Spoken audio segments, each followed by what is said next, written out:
Welcome to Under the Sheets with Tatiana Ashbourne and friends, brought to you by Dirty Talk. I'm Tatiana Ashbourne, and this is my friend. This is James, everybody!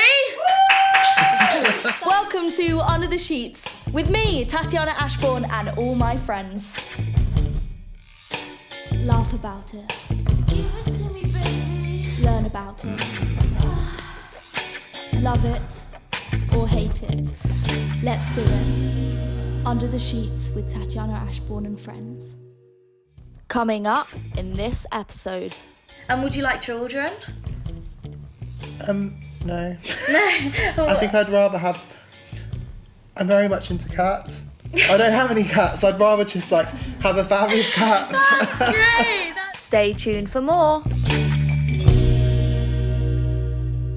Thank you for coming on the show. Thank you so much for having me. Are you excited? I'm really excited. I was just saying earlier that I was a bit nervous, but I am really excited now. Yeah. Now that I'm here, it's good. Yeah, I feel like you get comfortable with it. Why were you so nervous at the beginning?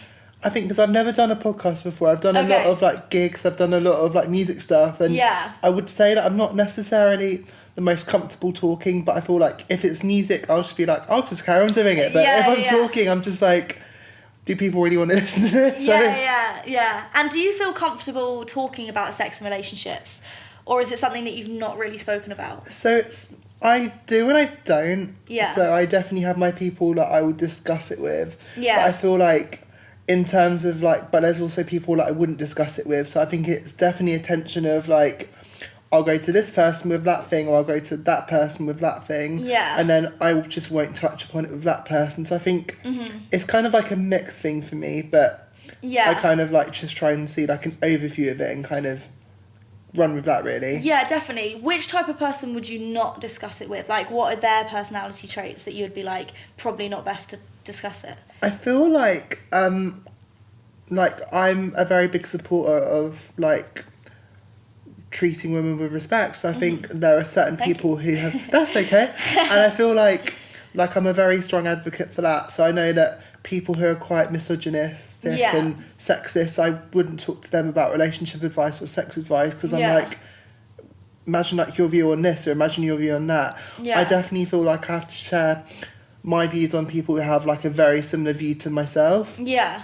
And do you find that a lot of people have a misogynistic view now, or do you think it's less of them? I think my expectation is that people wouldn't have that, but I know that there are still people out there who do our age including, and I think that's a real shame, because I feel very often we can look at the world and have a very old-fashioned view, and I feel at the end of the day, I know that there was a lack of education back then for these kind of things, and I know that the education is getting better now, but I think that there's definitely work to be done. Yeah, in that definitely. sense. So let's discuss your sexuality. Yeah, you said that you're queer, and what does that mean to you? I think for me, very from a younger age, I've always kind of had this idea and this belief system presented to me about, because when I was younger, with homosexuality, that kind of stuff wasn't really discussed. Yeah. Being queer, being gay, being lesbian, being bisexual, being trans, that wasn't really spoken about, and it wasn't really a topic that was really spoken about in my household. Okay. And I think when I went to school, it wasn't really, primary school, it wasn't really spoken about, and then when I went to secondary school, it was an idea that was presented to me, and actually that was when I kind of decided to kind of really delve into it. Yeah. And it wasn't, back then I wasn't really kind of thinking, I am definitely this, I am definitely that. I was kind of just questioning, which I think I am still at a stage at now, but I think I'm a little bit more sure. Yeah, okay. And what makes you sure? What do you realise? Do you realise when you're out with a certain person, you'll be oh, I'm actually really attracted to that of them? Yeah. I think for me, when I look at people, I'm more attracted to personality traits more than anything else, and more... So do they have the same belief systems as I have? Do they care for the same things that I care about? And then kind of I just instinctively kind of go with that. I wouldn't kind of look at someone and be they fit into this category as such, or they fit into that category. I'd rather be with someone who I know has my best interests at heart, rather than someone who doesn't have the best interest in heart but then conforms. Do you know what I mean? Yeah. And have you always been open with the fact that you're queer, or has it always been a thing that was it sometimes a thing that you would hide? I think it's something which used to be quite a taboo subject, because I had quite a few years ago, I had quite a few people being like, you're definitely gay, you're definitely this, and very often I would choose to deny it, because very often I used to have the belief system of, oh, I just want to prove people wrong, I want to prove people.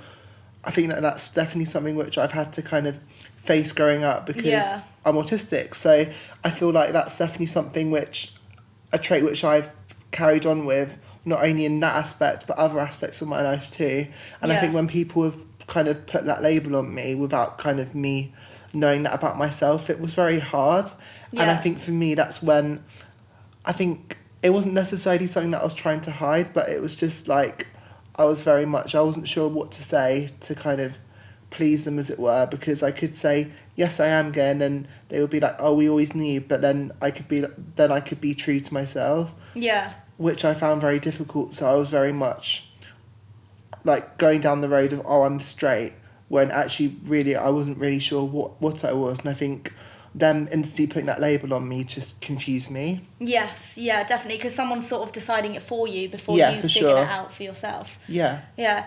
And how do you feel like autism has played a part in who you are today, and how you cope in certain situations when it comes to relationships and the idea of sex?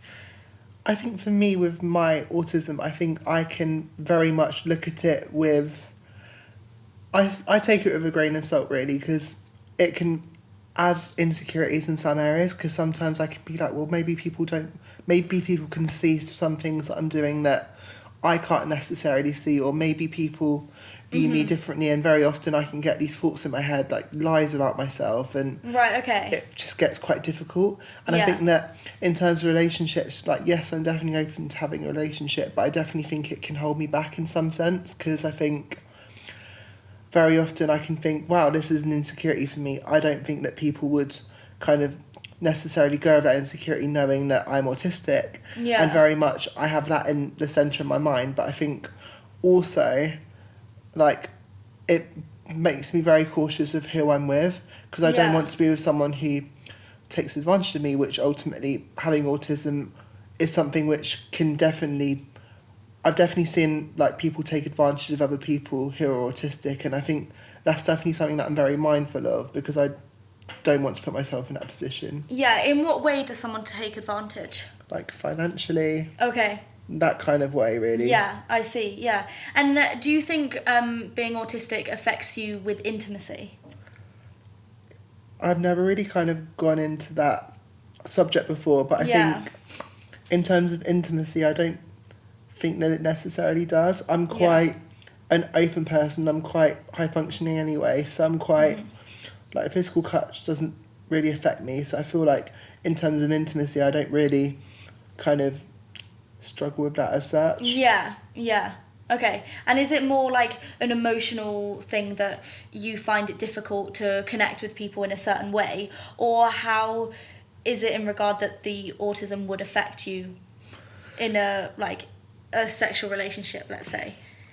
I think for me, like, I've not really had, like, experience in that. So you wouldn't necessarily know? I wouldn't necessarily know, and I think it's harder for me to kind of learn the right way of kind of doing things and kind of how to respond to certain situations. Yes, definitely. I think it's completely different, because a lot of people get overwhelmed with situations, regardless whether you're autistic or not. The whole idea of it is very overwhelming. Yeah, no. And how do you feel like the sex education system was for you at school?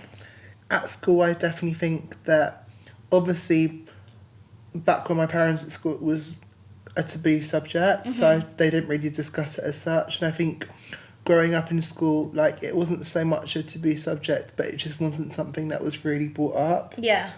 And I think that definitely was underlined with, I don't know what, but I think that in terms of sexuality and that kind of thing, I don't think that it was really spoken about. I mean, we spoke about it as peers. Yeah. But I think that we should have definitely opened up the conversation more as a school, and I think that we should have had all sorts of things. I mean, when I was at school, I was in a church school, so I think obviously they have their own belief systems and they believe that certain things are wrong, certain things are right, all the rest of it. And I feel like had school been a bit more open about sexuality and speaking to kids about their own sexuality and kind of the battles they face, I think that it would have set us up for a better situation. Not only that, but I think talking about how you respect women, talking about like safe sex, talking about that kind of thing, because at the end of the day it's not a subject that's worth shying away from. I mean, on a tangent, I feel like school put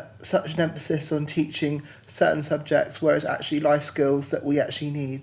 Yeah, I feel like agree. it's shied away from, but I know that's a real tangent I went on.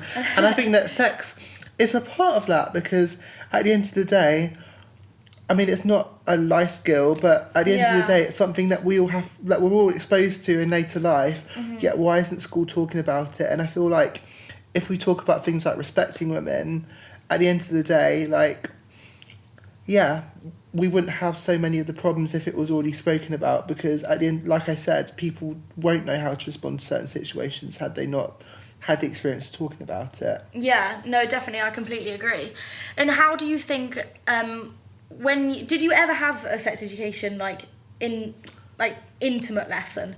Do you know what I mean, about that it went into it with a lot of detail? Or are you saying you never really had that? Yeah, I think for me growing up, I was very, it was very awkward for me, because I didn't really it was very weird. I was very taken off guard when, like, teachers would use words like vagina. Yeah, that kind of stuff. And I think whenever I heard those words being brought up in that space, I would instantly kind of turn off. Yeah. I mean, I know a lot of other people would have the immature response of kind of laughing, that kind of thing, really. But I kind of switched off because I thought, this is just awkward. I don't really know how to respond. Yeah. And do you think you're much better at responding now for it? Yeah, totally. Yeah. I think that, if I hear that those subjects come up, I will definitely know how to respond. And I mean, thank goodness in my church, I have gone into a lot of the things which weren't discussed about school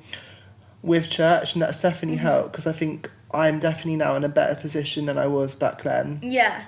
And how has the religious side of your life impacted you now in terms of thinking about having sex, going into it? Because depending obviously also what religion you are, a lot of it is like waiting till marriage, and maybe I don't know what it is in regards to sexuality, if there's anything in the religion that say, oh no, you can't be this or you can't be that. Can you talk to me a bit more about how religion plays a big part in your sexual life?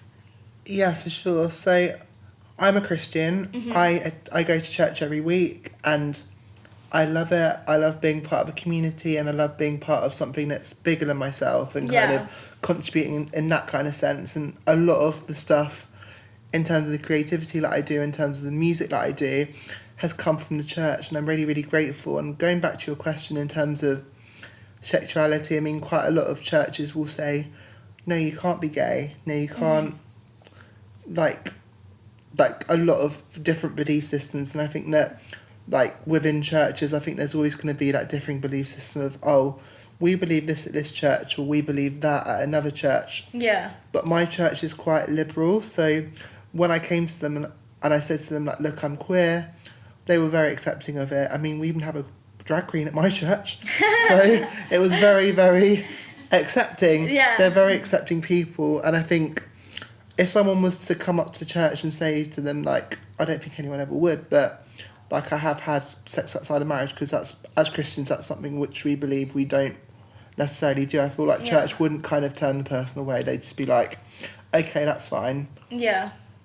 And I think, I mean, in terms of my experience, I mean, I've never, like I was saying earlier, I've never had sex before, and I think I became Christian when I was 17, so it wasn't... Well, that's quite late on in life. It was quite late, and it was like my own decision. I wasn't forced by my parents to, like, conform to this belief system. I kind of just chose that path myself, which kind of which makes more sense to me, because I feel like in terms of that kind of thing, I think it's definitely important to step into things yourself rather than kind of have that step taken for you. Yeah. And I think for me, like, before it was, like, when I wasn't having sex before marriage, I feel like before I never thought that someone would want to have sex, and it was quite a lot of insecurity, whereas now I feel like it's kind of like, it's not a discipline, but I feel like it's something which I kind of choose not to do, because at the end of the day I think it's something which I'm looking forward to with someone that I really care about. Regardless if you're married or not? Yeah. Or, okay. Yeah, for sure. Yeah. And how would you go about, like, have you ever been in any type of relationship? So I have been in a couple of relationships when I was younger. Mm-hmm. And I would say that really. Yeah. When I was like younger and I wasn't really knowing what I was doing, and I think it was more like a sweet case of like, oh, we'll go hang out, we'll go do this, but it was never kind of any more than that. Yeah, no, definitely. And do you feel nervous for getting into another relationship that's more serious now you're getting older? I don't think that I'm really nervous. I think I'm excited, because I think I'm looking forward to kind of seeing what happens, because I haven't dated for quite some time now, so I'm excited. Whereas before, I think if you had asked me that question like 2 years ago, I probably would have answered that question completely differently, yeah. like with like a response like filled with apathy. Mm-hmm. Whereas now I kind of feel a lot more hopeful. That's so good. And what makes you feel a lot more hopeful now compared to what you were? Is that because you are now have Christian beliefs and that's changed how you feel, or is it just more as you've got older you grow confidence? I think I was a Christian back then, mm-hmm. but I think the way I look at it now versus the way I looked at it back then, we were in COVID back then, we were in lockdown. Yeah. So I thought I was very much in that mindset of, well, we're going to be in this for a very long time. It's not worth me even speaking to someone. It's not worth me downloading that dating app. Yeah. And I think very often I very much like back then I just wasn't sure about that kind of thing really. I just wanted to kind of step into like not other things, but that wasn't something which I was really looking into, and I think it's not something that I was really interested in because I thought there wasn't really much of a point. Whereas now we're out of COVID, I think I definitely have that confidence back. Yeah, that's so great. And what is your what are you most confident about in your body? What am I most confident about in my body? That's a good question. One of which I don't know how to answer. I'm really sorry. No, that's okay. Like, is it something that you're like, you love your personality? Is it something that you think you're good looking? Like, what is it? Like, is there something that stands out that you're thinking, oh, you know what it is? I'm really kind compared to so many boys out there, you know? Yeah, for sure. I think a lot of like the belief systems like with guys out there is that there's a lot of guys who aren't very respectful towards mm-hmm. women, and I think that's one thing which I've always like a belief system that I've always tried to uphold within like the influence of my life. Yeah. And I feel like that's one thing which I'm definitely confident about. I'm quite respectful. I'm with like boundaries and things like that. No means no.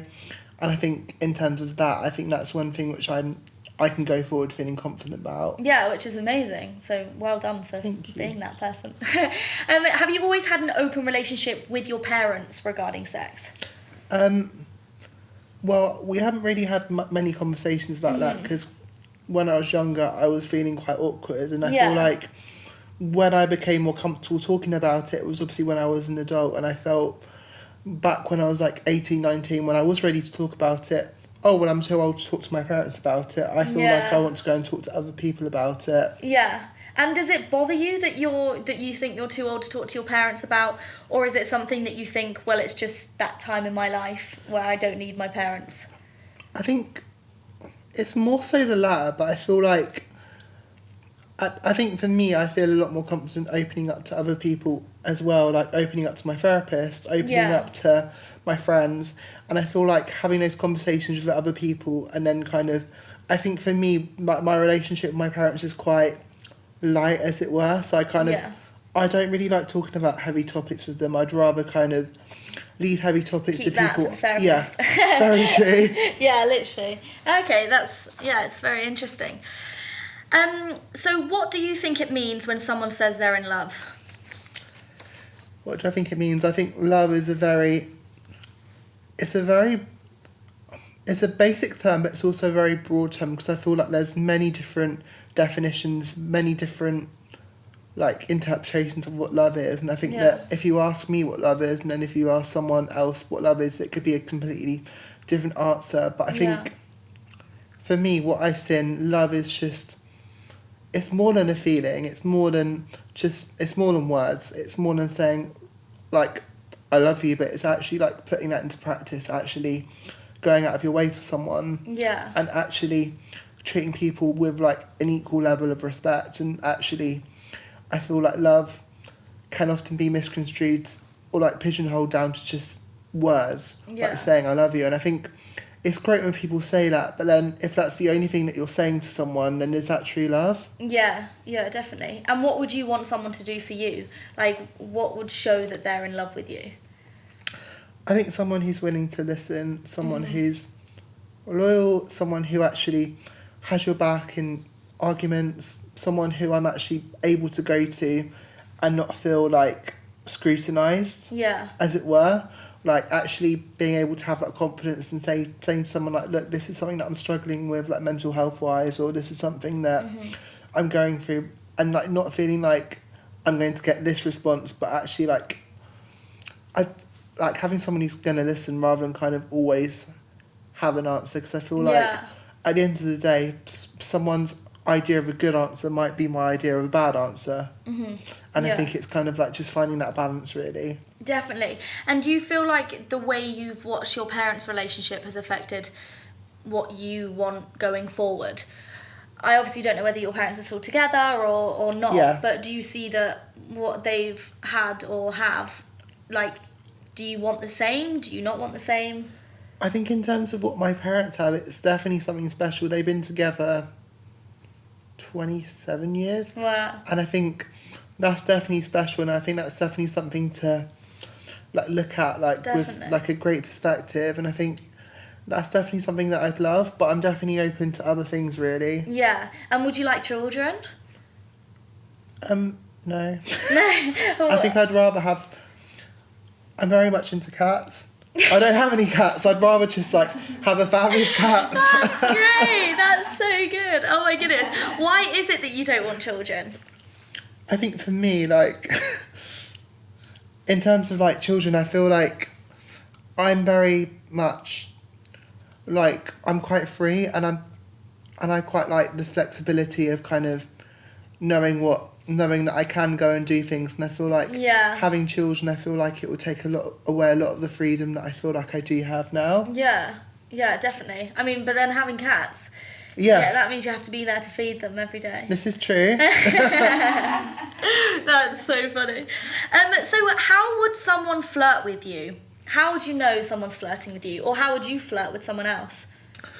I think for me, like, this is something that I've definitely struggled with, because I feel like in terms of flirting, I feel like I find it quite difficult to kind of like know kind of the boundary between like what is okay to say and what isn't okay to say. And I don't think that's something that I've necessarily stepped into, because I've always thought like, oh, if I say this, it might be pushing the bar. They'll never want to go on a date with me. And I feel like if I was to kind of like be too subtle, I feel like, gosh, they'll know I'm being subtle. So I feel like it's definitely something that I struggled with. Yeah. And I feel like for me, I've never really like known whether someone is flirting with me or whether someone isn't flirting with me. And I think it's definitely something that I'm working on. Can you work out who else is in the LGBTQ plus community, or do you find it difficult to work out?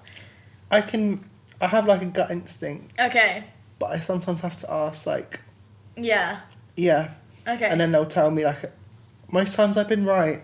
Okay. So that's good. Yeah. But then other times I haven't been right, and I've been like, dang. Yeah. Oh God, that's the worst when you're and can you remember having like a first thought, knowing like what was on your body, and the fact that you like when you were naked, whether that you realised that, wow, I do have a penis and that is the way that it feels? Can you remember that, or not really?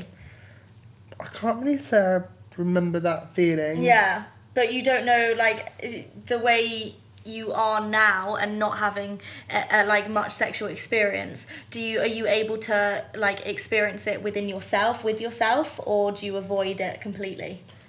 I kind of, like, I view this with, like, a bit of an openness, so I'm kind of, like, in the middle of the road, really, yeah, definitely. Okay. And you don't know if there's a specific place that, like, as well as your friends, do you like someone that's touchy-feely, or is it something that's like, oh no, that's way far out of my comfort zone? Because I feel like I'm a very touchy-feely person. Yeah. And, like, I know where I specifically like to be touched, whether it's, like, maybe in a relationship or with a friend.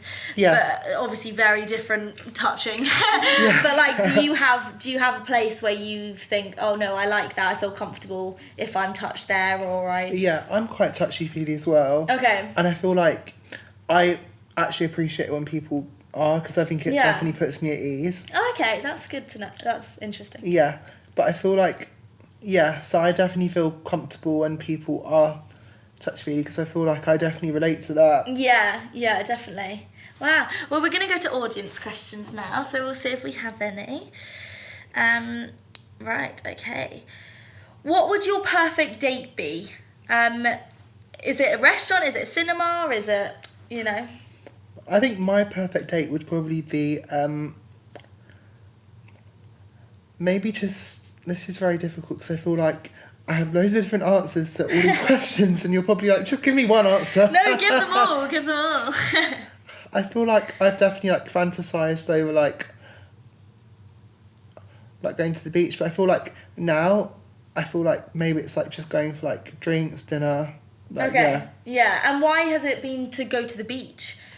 I've always kind of, like, had that, like, fantasy, really. Mm-hmm. Like, that would be, like, a really cute idea, but then sometimes the practicalities aren't always easy, are they? Yeah, a beach around here in not the summer is very difficult. Yes, this is true. How did you come out to your family? Do you have any tips to others who are thinking about it? So, funny fact, I haven't come out to my family. Okay. But I do have tips. Okay. And I think I'm speaking for myself now.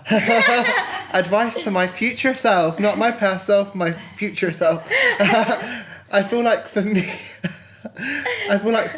I would probably say, and for other people, just don't be afraid to do it. Yeah. I think at the end of the day, if, like, your family know you better than you know yourself, and I think I can't say this for every instance, but they might have guessed already, and they probably are either too nervous to say anything about it, or they're waiting for you to say something yourself. Yeah. So I think don't be afraid to do it, but also, like, along with that, don't feel pressured to do it, because I feel like very often we can pressure ourselves into, like, you have to tell your parents by this time that you're this, but actually there's no pressure. At the end of the day, it's your own life that you're living. Yeah. It's your own journey that you're, like, working on. And at the end of the day, it takes a lot of gut and it takes a lot of confidence to actually say to someone, actually, this is how I feel. Yeah. And I think it's just allowing yourself that kindness towards yourself to be like, actually, I'm okay with this. Yeah. Do you feel like there needs to be a conversation with someone? Or do you think it can be something that, like, do you actually have to go and physically tell your parents? Or could you just get on with it, and if you end up having a boyfriend, then you have a boyfriend? I don't think that a conversation necessarily needs to take place. I don't think that you necessarily have to tell your parents. I mean, if you want to, that's great. But then at the end of the day, like, if you go home with a guy, if I go home with a guy, or like, I feel like if that happens, then that happens, and if it doesn't happen, then it doesn't happen. I feel like some people might want to have that conversation, that's great, but I don't think that it's necessarily something that has to happen. Yeah, definitely. What do you think is the most important thing to teach young people in terms of sex education? I think it's knowing boundaries, really. I think that that's something which very often gets skipped over within the educational system. And I think talking about boundaries, knowing that no means no, knowing what is okay to say, knowing what isn't okay to say, and kind of, like, running with that, really. Yeah. What age do you think is the appropriate time to start doing sex education in schools? I think that, obviously, like, I feel like kids are now exposed to sex nowadays at a much younger age. It's very hard to me to kind of put, like, a number on it and be like, yeah, they should definitely get it done by the age of 13. Yeah. But I think as years go on, I think that it needs to get younger so that people know at a younger age. It's like drinking and things like that. I feel like kids are drinking younger, kids are vaping younger, and I feel like, I've seen loads of year 7s vaping outside of schools. I feel like, we should definitely be having those like more mature subjects earlier, because then at the end of the day, then they're then equipped to kind of like go into these situations if they were to happen. Definitely. And to feel like they have the right things to go into it with. Do you find that you still have a lot of questions that you need answered? There's definitely some questions that I need answered, but I'm definitely like working on them, and I'm definitely like not so hesitant to kind of ask those questions. And I feel like when the right questions come, I'll definitely ask those questions. Okay, that's good to know that you can, talk about it openly. Yeah. And do you have a celebrity crush? Do I have a celebrity crush? That is a good question. That was a good question. Beyonce. Beyonce, yeah. Okay, what about her that you're like, yes? I just love her personality. I feel like we obviously have that connection on songs, and I feel like, just her personality and just her vibe, Yeah, definitely. Well, fingers crossed Beyonce comes into your life. Yeah, just slide into my DMs. That would be great. Well, thank you so much for coming on the show. Thank you so much for letting me. This is James, everybody. Thank you so much. If you would like to be a part of the show, please check out our website at www.dirtytalkofficial.com. We welcome all sexualities regardless of your sexual experience. If you would like to be an audience member only, please get in touch the same way. Like and subscribe on all social media platforms.